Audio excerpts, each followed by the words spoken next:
बिस्मिल्लाहिर्रहमानिर्रहीम। अस्सलाम वालेकुम guys, hopefully you all are good. खुश होंगे, मज़े में होंगे। आज बना रहे हैं बीफ निहारी। बीफ निहारी बनाने के लिए ले लिया है मैंने बीफ के लिए मैंने गोश्त इसमें इस्तेमाल किया है वो है बोंग का। इसमें नली ली है और हड्डियाँ ली हैं। ये लेना बहुत ज़रूरी है, इससे इसका टेस्ट जो है वो एनहांस होता है, यानी कि निहारी बहुत लजीज बनती है। कश्मीरी लाल मिर्च ली है, उसको मैंने ब्लांच किया थोड़े से पानी में और फिर उसका पेस्ट बना लिया इस तरह से।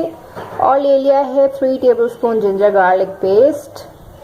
मसालों में मैंने ले लिया है ज़ीरा, भुना कुटा ज़ीरा ले लिया है 1 टेबलस्पून।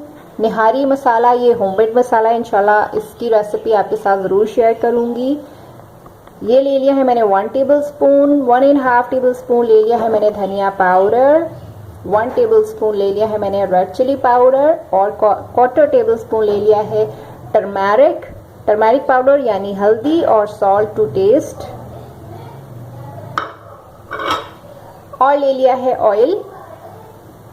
ये मैंने इसमें मस्टर्ड ऑयल लेना है क्योंकि मस्टर्ड ऑयल में निहारी जो है वो बहुत ही लजीज बनती है।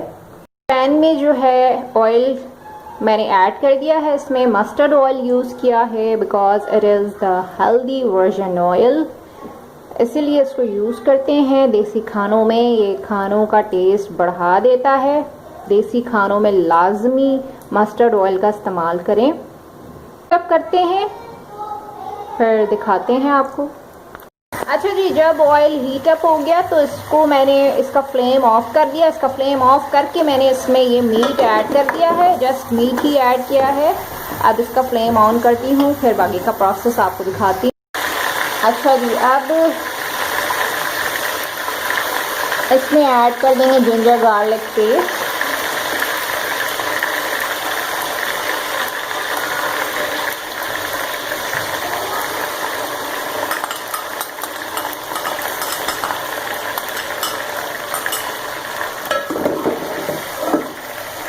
साथ इसको तकरीबन कोई 5 मिनट में भूनूंगी।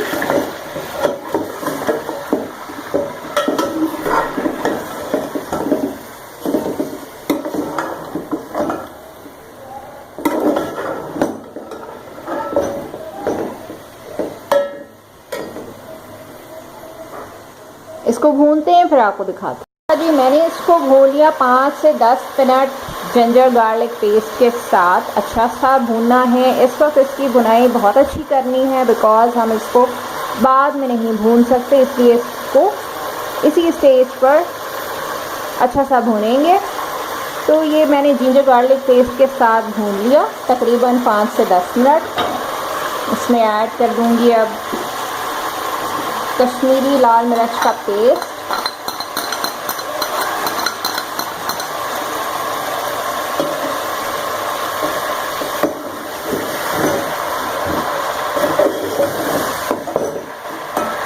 साथ ही इसमें ऐड कर देंगे मसाले सारे।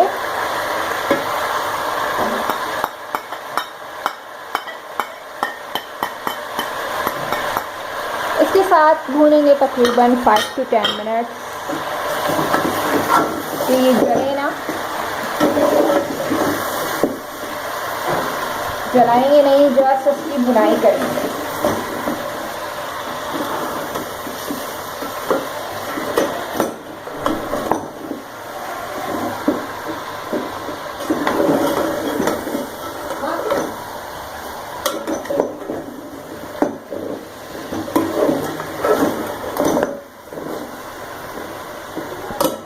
इसको भूनते हैं फिर आपको दिखाते हैं। अगर आपको लगे कि ये आपका मसाला जो है जल रहा है तो इसमें थोड़ा सा पानी ऐड करके इसमें और इसकी अच्छी सी भुनाई करेंगे तकरीबन 10 मिनट्स। 10 मिनट्स हमने जिंजर गार्लिक के साथ भूना, 10 मिनट्स अब इसको इसके साथ भूनेंगे।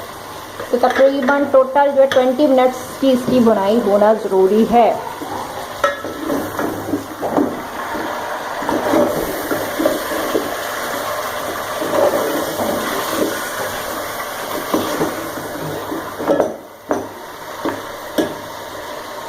जब ये अच्छा सा भुन गया, ये देखिए मैं आपको करीब से दिखा देती हूँ।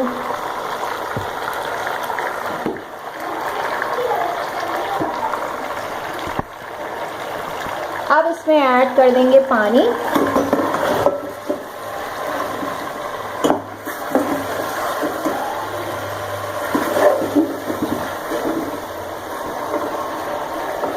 इतना पानी ऐड करेंगे कि इसमें अच्छा सा गल जाए और मज़ीद इसको ऊपर से पानी डालने की ज़रूरत ना हो, इतना पानी इसी स्टेज पर ऐड कर देंगे।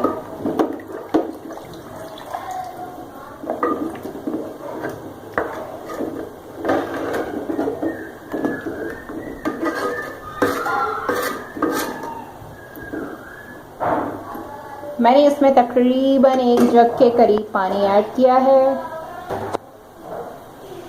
एक मोस्ट इम्पॉर्टेंट काम, जब पानी आप इसमें ऐड कर दें तब हमने ये करना है कि इसकी तरी को जो है साइड पे कर लेना, यानी कि निकाल लेंगे इसमें से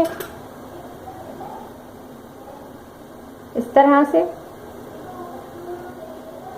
अलहदा किसी पॉट में इस तरह से इसको सेव कर लेंगे।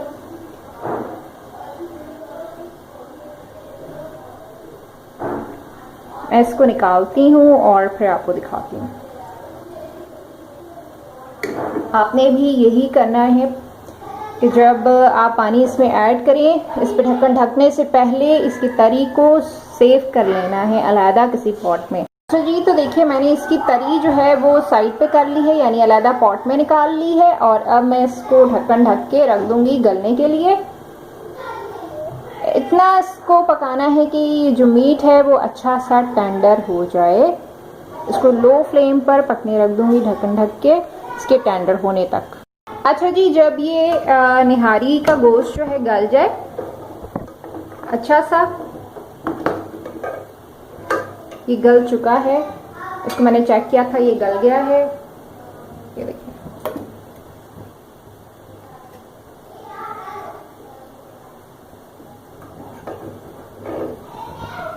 अब इस स्टेज पे इसमें मैंने 1 प्याली आटा उसमें पानी में घोल के इस तरह से अच्छी तरह से घोल लिया है। इसमें कोई लम्स ना हो, अच्छा सा घोल लें। अब इसमें हम ऐड करते जाएंगे, यानी कि इसको गाढ़ा करेंगे।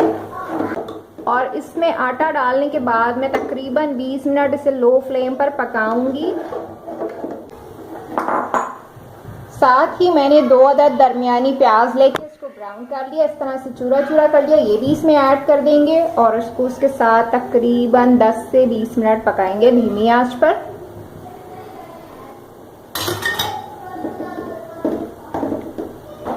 अच्छा जी, इसे मैंने जो है आटा और प्याज ऐड करके तकरीबन 1.5 घंटा पका लिया धीमी आंच पर। तो ये इस तरह से रेडी हो चुकी है।